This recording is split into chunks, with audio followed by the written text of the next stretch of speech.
Hello दोस्तों, एक बार फिर से मैं हाजिर हूँ 5 जनवरी 2022 के इंपॉर्टेंट इवेंट्स के साथ। आप कंप्लीट वीडियो ध्यान से देखें क्योंकि लास्ट में आपको 2 क्वेश्चंस के जवाब देने हैं। आज का पहला क्वेश्चन है, J-10C fighter jet J-10C fighter jets हाल ही में चर्चा में थे। इन्हीं किस देश द्वारा निर्मित किया जा रहा है? तो J-10C इनको निर्मित किया जाता है चीन के द्वारा। किसके द्वारा? चीन के द्वारा। ये आप यहाँ देख सकते हैं, ये जो फाइटर जेट है आपका खड़ा हुआ है, इसका नाम है J-10C। इनको चीन द्वारा निर्मित किया जाता है। हाल ही में पाकिस्तान की गवर्नमेंट ने 25 J-10C फाइटर जेट्स का ऑर्डर दिया है चीन को, ताकि इंडिया के राफेल से मुकाबला कर सके। इंडिया राफेल कहाँ से ले रहा है? फ्रांस से। और पाकिस्तान J-10C कहाँ से लेगा? चीन से। हालांकि पाकिस्तान के पास पहले से ही अमेरिका से चलने वाले F-16 हैं, लेकिन अब पाकिस्तान डरा हुआ है राफेल के आने के बाद, तो उसने चीन से 25 J-10C फाइटर जेट्स का ऑर्डर दिया है। तो पाकिस्तान ने J-10C का ऑर्डर दिया है। उसके अलावा इंडिया और पाकिस्तान के बीच में हाल ही में परमाणु प्रतिष्ठानों यानी न्यूक्लियर इंस्टॉलेशंस की सूची का आदान प्रदान किया गया है। उसके अलावा एक दूसरे की जेलों में एक दूसरे कंट्रीज के कितने कैदी बंद हैं उनकी सूची का भी आदान प्रदान किया गया है। पाकिस्तान के प्राइम मिनिस्टर कौन है? इमरान खान। प्रेसिडेंट कौन है आपके? आरिफ अलवी हैं। और याद रखिएगा, जो पाकिस्तान और इंडिया को विभाजित करने वाली रेखा है उसका नाम है रेड क्लिफ। पाकिस्तान और अफगानिस्तान के बीच में कौन सी है? Durand line. ये याद रखिएगा। नेक्स्ट क्वेश्चन है, रक्षा मंत्री राजनाथ सिंह जी द्वारा Kalpana Chawla space science research centre की आधारशिला कहाँ रखी गई है? तो Kalpana Chawla space science research centre, इसकी आधारशिला रखी गई है चंडीगढ़ विश्वविद्यालय में। कहाँ पे? चंडीगढ़ विश्वविद्यालय में। ये देख लीजिए, ये हमारे डिफेंस मिनिस्टर यानी रक्षा मंत्री राजनाथ सिंह जी द्वारा, इनके द्वारा Kalpana Chawla science research centre, इसकी आधारशिला रखी गई है कहाँ पे? चंडीगढ़ विश्वविद्यालय में। इसका पर्पस क्या है? पर्पस ये है साइंस की फील्ड में रिसर्च को बढ़ावा देना। तो चंडीगढ़ विश्वविद्यालय में ये रिसर्च सेंटर होगा जो कि कल्पना चावला के नाम को समर्पित होगा। इसके अलावा जो डिफेंस में लोग होते हैं उनके लिए 10 करोड़ रुपए की एक स्कॉलरशिप स्कीम भी लॉन्च की गई है। किसके द्वारा? रक्षा मंत्री राजनाथ सिंह के द्वारा। तो ये सब हुआ है क्योंकि DRDO ने अपना 64th फाउंडेशन डे मनाया है, तो उस अनुक्रम में कई सारे इवेंट जो है ऑर्गेनाइज किया है। 64th फाउंडेशन डे DRDO का 1 जनवरी को हुआ है। नेक्स्ट क्वेश्चन है, प्रधानमंत्री मोदी द्वारा हाल ही में रानी वेलु नाचियार को श्रद्धांजलि दी गई है। ये किस राज्य से संबंधित थी? रानी वेलु नाचियार, आप यहाँ देख सकते हैं, रानी वेलु नाचियार ये तमिलनाडु से संबंधित थी। देखिए, रानी वेलु को तमिलनाडु में शिव गंगा क्वीन कहा जाता है। क्या? शिव गंगा क्वीन। ये है रानी वेलु नाचियार। एक बार देख लेते हैं थोड़ा ढंग से। आप देख पा रहे हो, ये है रानी वेलु नाचियार। इंडिया में झांसी की रानी पहली महिला नहीं थी। रानी वेलु नाचियार पहली महारानी थी जिन्होंने ब्रिटिश ईस्ट इंडिया के खिलाफ बगावत की थी और अपना राज्य वापस भी ले लिया था। तो रानी वेलु नाचियार तमिलनाडु से बिलोंग करती थी, क्वीन ऑफ शिवगंगा, इसीलिए ये फेमस हैं। तो रानी वेलु नाचियार याद रखिएगा, तमिलनाडु से बिलोंग करती थी। प्राइम मिनिस्टर मोदी जी ने श्रद्धांजलि दी है। बाकी तमिलनाडु तो आपको पता ही है, न्यूट्रिनो ऑब्जर्वेटरी वहीं पे है, और न्यूट्रिनो ऑब्जर्वेटरी जो बन रही है इंडिया की पहली, उसके कारण केरल का मध्यकेतन 16 नेशनल पार्क बहुत चर्चा में है, क्योंकि तमिलनाडु में जो न्यूट्रिनो ऑब्जर्वेटरी बन रही है वो केरल के मध्यकेतन 16 नेशनल पार्क के पास ही है। नेक्स्ट क्वेश्चन है, council of European union council की अध्यक्षता किस देश के पास चली गई है? तो हाल ही में यूरोपियन यूनियन काउंसिल की अध्यक्षता 14 वर्षों के बाद फ्रांस के पास आई है। किसके बाद? फ्रांस के बाद। देखिए, यूरोपियन यूनियन में इस समय 27 मेंबर हैं। हर मेंबर के पास 6 मंथ के लिए यूरोपियन यूनियन काउंसिल की प्रेसिडेंसी रहती है। आफ्टर 14 ईयर्स, 14 वर्षों के बाद फ्रांस के पास इसकी अध्यक्षता आई है। तो हर 6 महीने के लिए हर एक राष्ट्र के पास रहती है जो कि यूरोपियन यूनियन के मेंबर हैं। जो 14 वर्षों के बाद किसके पास आई? फ्रांस के पास आई। फ्रांस के प्रेसिडेंट कौन है? Emmanuel Macron. तो इतना याद रखिएगा। 2022 के लिए जो ये प्रेसिडेंसी आई है, 2022 के लिए उसका स्लोगन क्या होगा? Relaunch power building. क्या? Relaunch power building. ये तो आपसे एग्जाम में पूछेंगे नहीं खैर, लेकिन हाँ, यूरोपियन यूनियन की बात करें 27 मेंबर हैं। और ये जो काउंसिल ऑफ यूरोपियन यूनियन है, इसकी स्थापना कब हुई थी? 1967 में। एक बार आप यूरोपियन यूनियन का मैप देख सकते हैं, ये वो 27 मेंबर हैं जो कि यूरोपियन यूनियन का पार्ट है। मास्ट्रिच ट्रीटी के तहत 1993 में यूरोपियन यूनियन की स्थापना हुई थी। नेक्स्ट क्वेश्चन है 2021 में बिहार विभूति सम्मान से किसको सम्मानित किया गया है? 2021 में बिहार विभूति सम्मान ये मिला है रोहित कुमार को। किसको? रोहित कुमार को। ये आप देख पा रहे होंगे, ये हैं रोहित कुमार, इनको बिहार विभूति सम्मान मिला है। क्यों भाई? रोहित कुमार जी एक रेस्टोरेंट चलाते हैं, इसका नाम है, सॉरी एक रेस्टोरेंट नहीं चलाते, मीडिया ट्रेंड्स। क्या? Media Trends. Rohit Kumar ji Media Trends के फाउंडर हैं, इसीलिए इनको बिहार विभूति सम्मान से सम्मानित किया गया है। रोहित कुमार नाम है, देखिएगा, बिहार विभूति सम्मान से सम्मानित किया गया है। मीडिया ट्रेंड्स के फाउंडर हैं। इस समय बिहार में एंटरप्रेन्योरशिप के लिए अवार्ड दिया रहे हैं, उसी में बिहार विभूति सम्मान से रोहित कुमार जी को सम्मानित किया गया है। बिहार की बात करें तो चीफ मिनिस्टर कौन है? नीतीश कुमार। गवर्नर कौन है? फागू चौहान। बिहार में एकमात्र टाइगर रिजर्व है, नाम क्या है? Valmiki tiger reserve.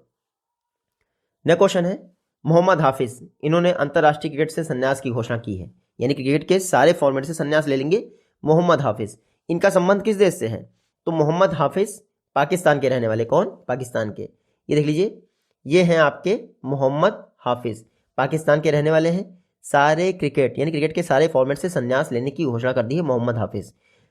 तो एक बार भले ही आप इनका नाम भूल जाइए, लेकिन आप याद रखिएगा, टेस्ट क्रिकेट में विकेट कीपर के तौर पर सबसे तेजी से 100 विकेट लेने वाले विकेट कीपर कौन बन गए हैं? ऋषभ पंत। याद रखिएगा, मात्र 26 मैचों में 100 विकेट ले लिए हैं ऋषभ पंत ने। कितने? 100 विकेट। और अपना 100वां विकेट किसके खिलाफ लिया है? सेंचुरियन के ग्राउंड में साउथ अफ्रीका के खिलाफ विकेट कीपिंग करते हुए 100वां विकेट लिया है। नेक्स्ट क्वेश्चन देखते हैं, ऑटो सेक्टर के लिए देश का पहला एक्सचेंज ट्रेडेड फंड किसने लॉन्च किया है?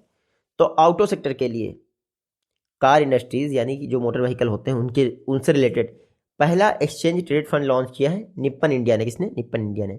देखिए, निप्पन इंडिया म्यूचुअल फंड, इसने देश में पहला एक्सचेंज ट्रेडेड फंड यानी ETF लॉन्च किया है। किसके लिए?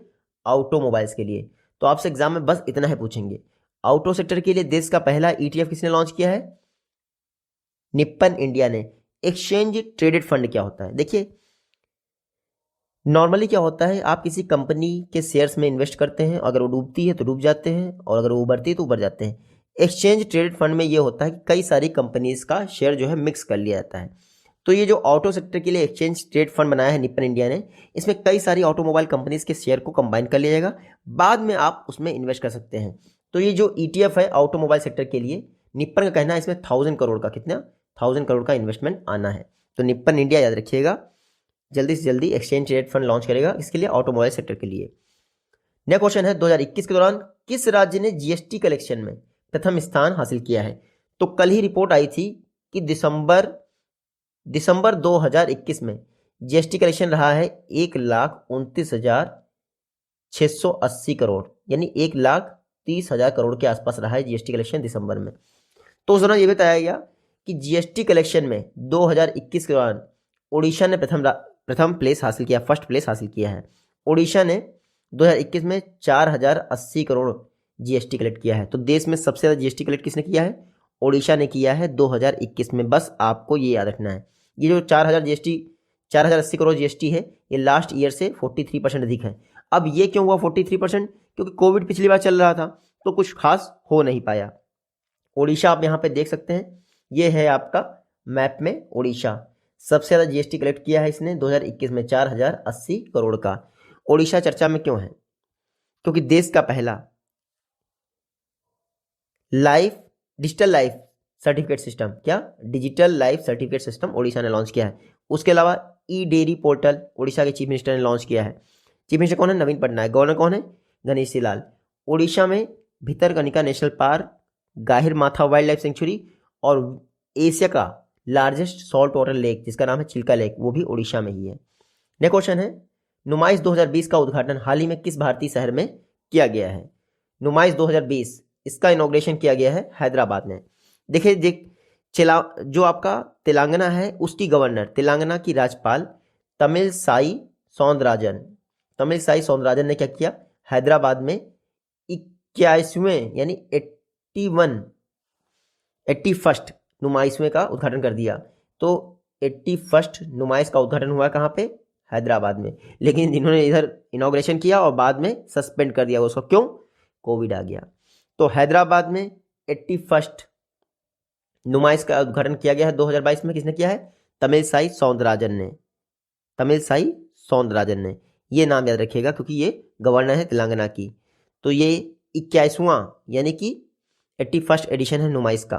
तेलंगाना की बात करें, तेलंगाना आप जानते हैं, तेलंगाना हाई कोर्ट जो है देश का 25वां हाई कोर्ट है, और यहाँ की फर्स्ट फीमेल चीफ जस्टिस कौन बनी थी?